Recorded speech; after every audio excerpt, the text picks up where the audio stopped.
He called it the Strait of Trump. Then he told NATO to find new friends, not in a classified briefing, not through diplomatic back channels. At a money conference in Miami, sandwiched between a riff about a waterway and a boast about his son's genetics, the President of the United States looked into a camera and delivered what he himself called breaking news. America would no longer be there for NATO. He said it with the energy of a man announcing a surprise promotion, not a man dismantling the most successful military alliance in human history.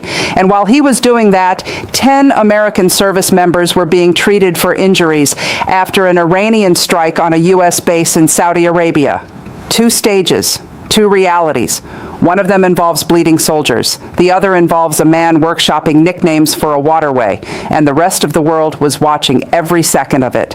In the next few minutes, I am going to show you exactly what happened in Miami. Why it is far worse than any single clip suggests, and why the geopolitical architecture that has kept the Western world stable for 80 years just cracked in a way that may not be repairable.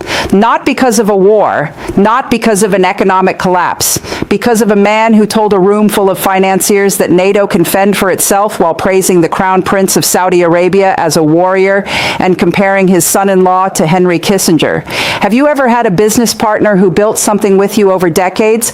Infrastructure, shared systems, mutual defense agreements. Now imagine that partner walks into a conference room full of your competitors and announces the partnership is over. He praises the people who have been undercutting you. He lifts the restrictions you both agreed to place on your rivals. And when someone asks about leadership, he says he prefers to hang around losers because successful people make him uncomfortable. How long before you start building without him? How long before you stop returning his calls? Hold that thought, because that is exactly what just happened at the Miami Financial Conference. Drop your answer in the comments. How many times does an ally have to be publicly humiliated before the alliance is functionally dead? Let us rewind the clock, because Miami did not appear out of nowhere. The tensions between this administration and NATO had been building for months before that stage in Florida. Sanctions relief on Russian oil opened a revenue stream for Moscow at the exact moment European allies were trying to maintain economic pressure on the Kremlin. Easing of restrictions on Iran came while Tehran was actively striking at U.S. assets across the region. The pattern was already visible to anyone paying attention.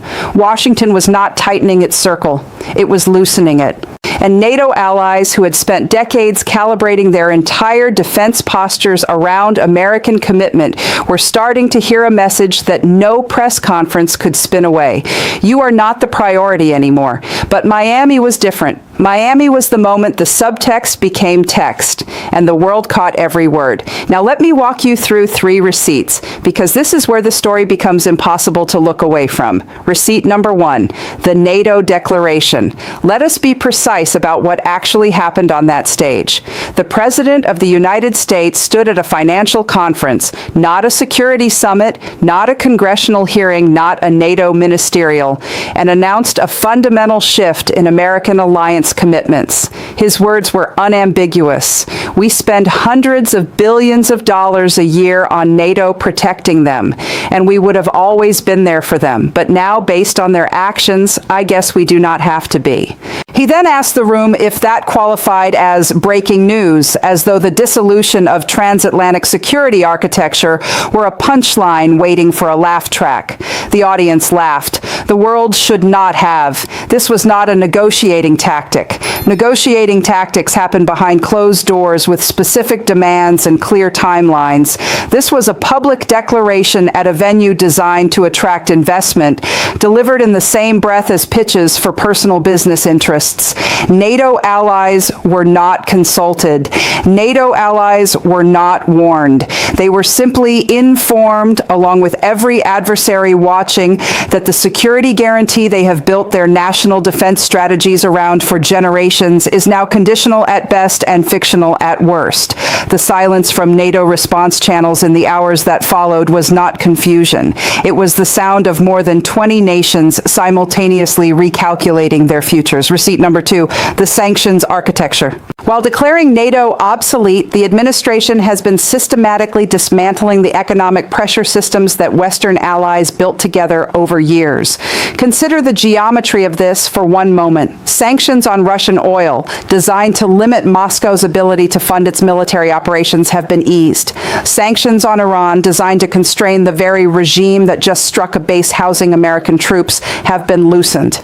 You lift the financial restrictions on the country actively attacking your soldiers. You lift the financial restrictions on the country that invaded a European neighbor, and then you tell Europe you will not defend them anymore. This is not incoherence. Incoherence would be easier to explain and easier to fix. This is a pattern, and the pattern points in one direction, away from allies toward authoritarian petrostates. The president confirmed this himself when he listed the nations that his movement supposedly wants to protect. Not France, not Germany, not Canada, not Japan, Israel, Saudi Arabia, Qatar, and the UAE. He said it out loud, on camera, at a financial conference.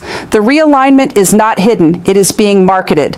Receipt number 3, the performance itself.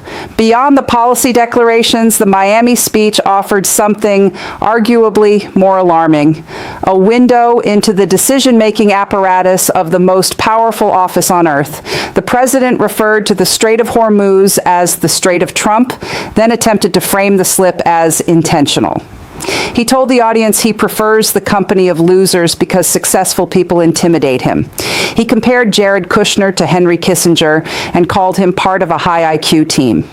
He offered to answer questions about sex, unprompted, at a financial conference. He claimed to have achieved regime change in Iran while simultaneously acknowledging that nobody knows who is leading the country. He said oil prices might go higher and that things are not finished yet. And he closed by telling the room that his son Don Jr. has the best genes of any human being he has ever known. Each of these moments individually might be dismissed as theater. Taken together in a single appearance while soldiers are injured and alliances are being severed, they paint a picture of a leader who is not operating within the boundaries of strategic coherence. The audience laughed. The rest of the world took notes. If this breakdown is connecting dots you have not seen assembled in one place, you are already ahead of most people watching this unfold in isolated clips. Hit subscribe right now. This is moving faster than any single outlet can track, and you need to be here when the next chapter drops. Now step back and look at the contrast, because this is where the real picture becomes impossible to ignore. Serious leaders, when faced with alliance tensions, deploy diplomats. They negotiate burden-sharing agreements. They use institutional frameworks to extract concessions while preserving the architecture that keeps everyone safe. That is what strategy looks like. It is quiet, it is boring, it works. What happened in Miami is the opposite of strategy. It is spectacle dressed as strength. While the president was telling financiers that NATO is expendable, European defense ministers were already in conversations about continental security frameworks that do not depend on Washington. While he was praising the Saudi crown prince as a warrior, NATO members were accelerating defense spending timelines. While he was calling the Strait of Hormuz by his own name, actual naval commanders were managing a real threat environment in which Iran controls critical choke points and American sailors are in harm's way. You do not make yourself powerful by telling everyone you are abandoning your allies. You make yourself irrelevant. And irrelevance for a superpower is not a negotiating position. It is a catastrophe in slow motion. So what does this actually mean for you? Because I want to be very clear. This is not an abstract foreign policy story. This is a story about your money, your security, and the world your children are going to inherit. If you live in a NATO country, your government is right now recalculating its defense budget and its assumptions about who will show up if Article 5 is ever invoked. That recalculation will cost money. Your money, in higher defense spending stretching across decades. If you work in energy, the removal of sanctions on Russian and Iranian oil reshapes global supply dynamics in ways that do not benefit American producers or American consumers. The president himself said oil prices are not finished going up. If you are invested in markets, the signal from Miami was not confidence. It was chaos dressed in a suit. When the leader of the world's largest economy tells a room full of investors that alliances are disposable, supply chains are unpredictable, and prices are heading higher, capital does not flow toward stability. It flows toward hedges. And once companies and countries restructure their strategic relationships around the assumption that America is an unreliable partner, those structures do not snap back when the politics eventually change. The new trade routes, the new defense pacts, the new energy partnerships become permanent. The jobs and the influence follow the new architecture, and they do not come back. Fast forward to where this is realistically heading. 3 paths. Hold your own prediction in your mind as I walk through them. Scenario 1 is a managed correction. Business leaders, military officials, and institutional players inside the administration recognize that publicly abandoning NATO while lifting sanctions on adversaries is a strategic disaster. Back-channel conversations produce some version of a walk-back. The president reframes his comments as negotiating leverage. NATO allies accept the fiction because the alternative is worse, but the structural damage remains. European defense independence accelerates regardless.